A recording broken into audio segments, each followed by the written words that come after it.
This channel does not promote any violent, harmful, or illegal activities. All content provided by this channel is meant for an educational purpose only. বাংলাদেশে হিন্দুদের উপর অত্যাচার এবার সরব মার্কিন কংগ্রেসের সদস্য।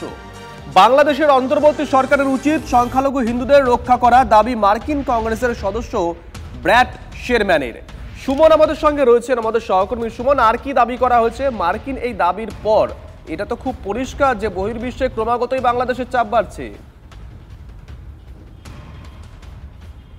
দেখো, বাংলাদেশ এখন আন্তর্জাতিক চাপের মুখে।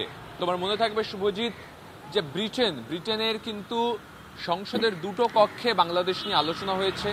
ব্রিটেন অ্যাডভাইজারি জারি করে বলে দিয়েছে কেউ এই মুহূর্তে বাংলাদেশে যাবেন না, সেখানে জঙ্গি হামলার আশঙ্কা রয়েছে। ব্রিটেনের ফরেনের যে অ্যাফেয়ার্স তার যে শ্যাডো সেক্রেটারি প্রীতি প্যাটেল তিনি বলেছেন বিষয়টা খুব ডিপ কনসার্নিং, অর্থাৎ গভীর উদ্বেগের।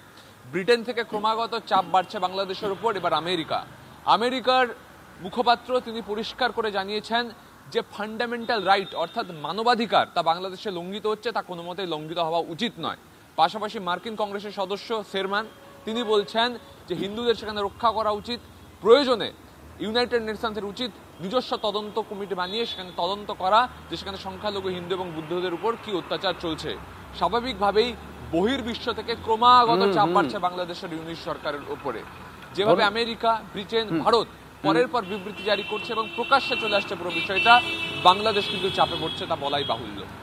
ধন্যবাদ সুমন। তোমার কথা প্রসঙ্গেই বলি, ব্রিটিশ পার্লামেন্টে বাংলাদেশ পরিস্থিতি নিয়ে আলোচনা হয়। উদ্বিগ্ন এবার ইউনুস প্রশাসন, মানে চাপ বাড়ছে খুব পরিষ্কার। নৈরাজ্যের বাংলাদেশ, হিন্দু নির্যাতন হচ্ছে সেখানে, সরব হয়েছেন একাধিক ব্রিটিশ এমপি। হস্তক্ষেপ করুক ব্রিটিশ সরকার, দাবি করা হয়েছে একাধিক ব্রিটিশ এমপির তরফ থেকে। ব্রিটিশ নাগরিকদের জন্য বাংলাদেশে ঘোরার সতর্কবার্তা ব্রিটেনের। পরিস্থিতি বিপজ্জনক বুঝে এবার তোয়াজের রাস্তায় ইউনুস প্রশাসন। ব্রিটেনের হাই কমিশনারকে ডেকে পরিস্থিতি বোঝানোর চেষ্টা বিদেশ উপদেষ্টার। সংখ্যালঘু নির্যাতন অতিরঞ্জিত, আরও এক মিথ্যাচারের বার্তা বাংলাদেশের। বৈঠকের পরেও অবস্থান পরিবর্তনের ইঙ্গিত দেয়নি ব্রিটেন, অর্থাৎ চাপ বাড়ছে ইউনুস সরকারের ওপর।